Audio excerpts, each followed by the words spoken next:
Hey guys, Morgue here. So one of the big problems that scientific materialists face is they are unable to explain what happened before the Big Bang. Now, that's a pretty big problem and a huge hole in your theory. One of the ways that they try and get around this is by saying that time started at the Big Bang, so it doesn't make sense to talk about what happened before it. Now, this of course is insane and just a loophole that they use to try and get out of the fact that their theory is incomplete. This is just as bad as creationists being unable to explain who created God or where God came from.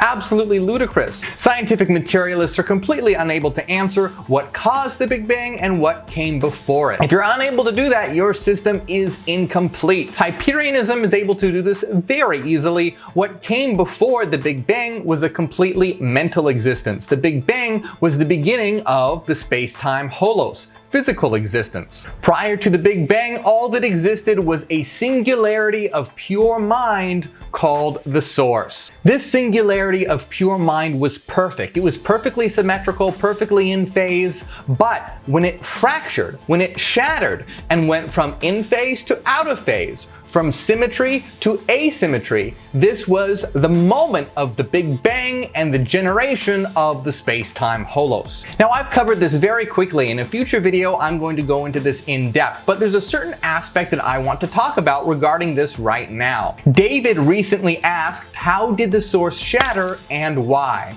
And so in this video, I want to focus on that question. I'm going to give you two ways that you can understand this, intuitively and mathematically. So first, let's look at this intuitively. We exist in the physical domain, the space-time holos, this shared mathematical dream, to learn, grow, and evolve, and to work together in harmony. We, and existence itself, is on a trajectory to increasing its symmetry, to increasing its evolution. This translates into becoming more fully expressed individuals, working together better as a collective, forming more cohesive societies, etc., etc. All the while, we're increasing our evolution and increasing our symmetry. This is all a teleological striving towards an endpoint.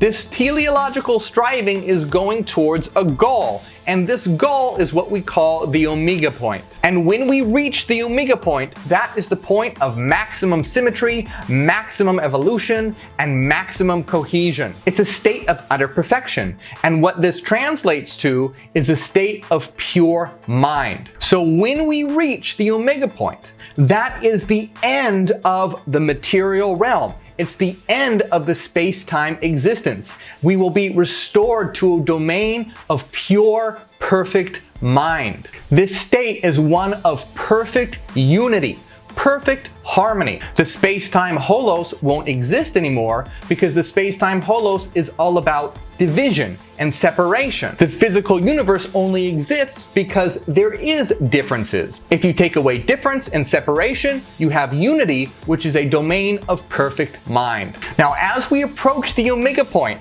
it will be a near infinite moment of perfect bliss, harmony, and satisfaction. Once the omega point is attained, and all that exists is the perfect domain of the source, it will once again shatter and fracture. And this will be the beginning of a new Big Bang and a new space-time holos. So the question that David asks is, why? Why would the source shatter once we reach that perfect moment? So let's look at this intuitively for a moment.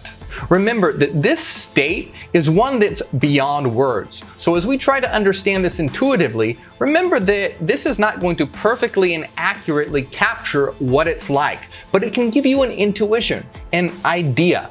Now, the approach to that moment will be a moment of infinite harmony, perfection, bliss, as I said.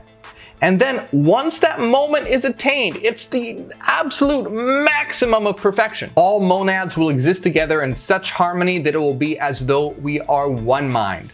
And for a near infinite moment, that will be perfection, as we are one. In a sense, we are together and united. What was torn asunder has been made one and whole again. But after that near infinite moment is over, imagine the loneliness that would occur if you are one. Imagine how lonely it would be to be one, the only being in all existence. So after we reap all of the pleasure and satisfaction and perfection of that near infinite moment, we must divide ourselves once again, or else that moment would become a hell. Once we are unified and reap the satisfaction of that unity, we must divide ourselves again so that we can come to know ourselves once again. Aleister Crowley said, "For I am divided for love's sake, for the chance of union. This is the creation of the world." What this means is that at the end of time, we have become as one. We have become the absolute, and it is infinitely satisfying. But then after that moment passes, it would be infinitely horrifying. Thus, we, as the absolute, as the one, divide itself once again so that we may have the chance of unifying once again. Reality is a cycle of unity and division. Unity and division. So reality is all about knowing ourselves and knowing others until all knowledge is attained, and then dividing ourselves once again so that we can have the experience of coming to know each other once again. I metaphorically described this moment in The Path of Shadow. Before time was born, I was there. What was there was not. I was all things. In me there was nothing that I was not. To be all is to be nothing. For who could purge my loneliness? There was none other than I. There was no time, there was no space, there was no up, there was no down, there was no black, there was no white, there was no hot, there was no cold, there was no other, there was only not, which was I. Who could save me from this eternal isolation, this frozen singularity? Only the fire of movement, of change, of multiplicity. I knew what must be done. I knew the murder I must commit. And so I reached down within my infinite depths and laid hold of that which I had once fought so hard to destroy.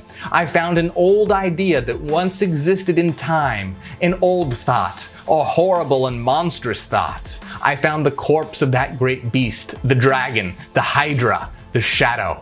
And I gave a piece of myself to give it life. In an instant it came to be, and dark fire along with it. Ah, but there was still nothing but I. Only now I was the beast as well. I felt the power rise within, a power that had gone out long ago. I became horrified and thrilled. The beast that was I spoke. Fool, shall I now save us from yourself? Shall I now wreak havoc and chaos? Shall I divide us into a multiplicity?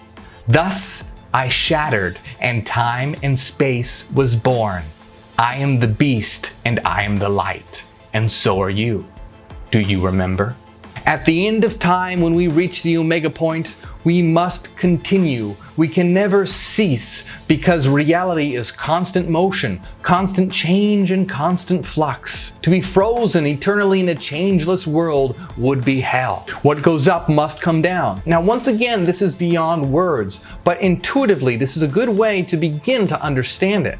So you can intuitively understand this as the collective decision by all of us as the absolute, the one, to shatter ourselves so that once again we can experience the joy of coming together in self-knowledge and unity. But let's take a look at how to understand this mathematically. This is a mathematical reality, and everything follows a mathematical pattern. There is no exception to this. And all of existence is based on the source formula, Euler's formula.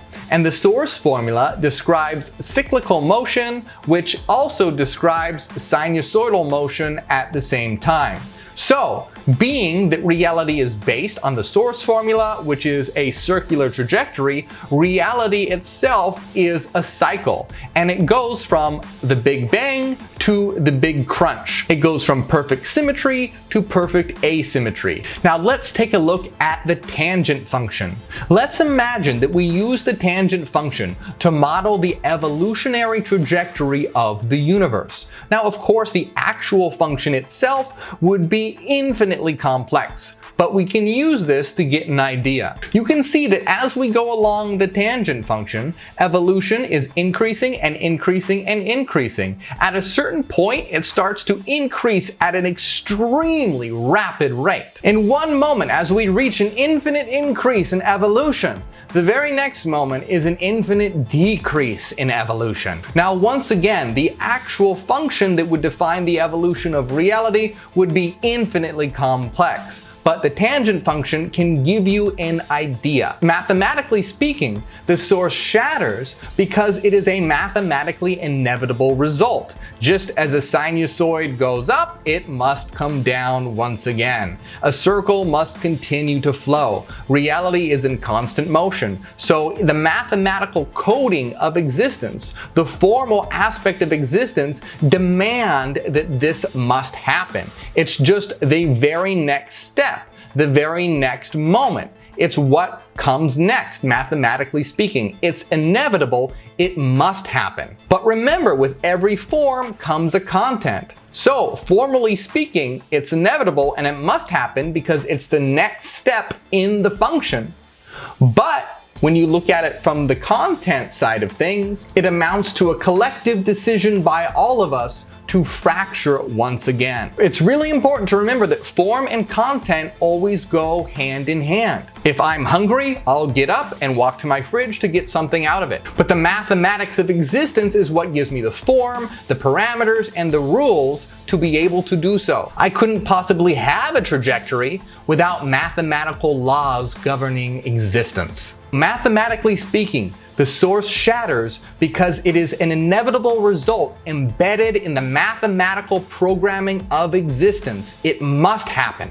And from the content side of things, it results because of our collective decision as the absolute to divide ourselves once again. There are actually many ways that you can think about this. Imagine that you're reading a book and you finish it.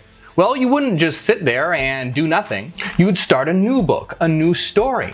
Imagine that you're playing a video game and you beat the video game, you complete it. You wouldn't sit there and do nothing, you'd start a new game. Existence is like a game, it's like a story, and once we complete it and reap its maximum joy and satisfaction, we won't just sit there and do nothing, that would be hell. What we do is we start a new game, a new story, and each iteration is completely different and completely unique. This is an immensely complicated topic that we'll dive into more detail in a further video. But for now, make sure that you like and subscribe, hit the alerts button, and thanks to David for asking this question. He's a supporter on Patreon. So if you support on Patreon, I might pick one of your questions to answer. If everyone who said they supported actually did on Patreon, we'd be able to make major world change tomorrow. So go support, help us move forward and create a new world. For everyone that is supporting on Patreon, you guys are amazing.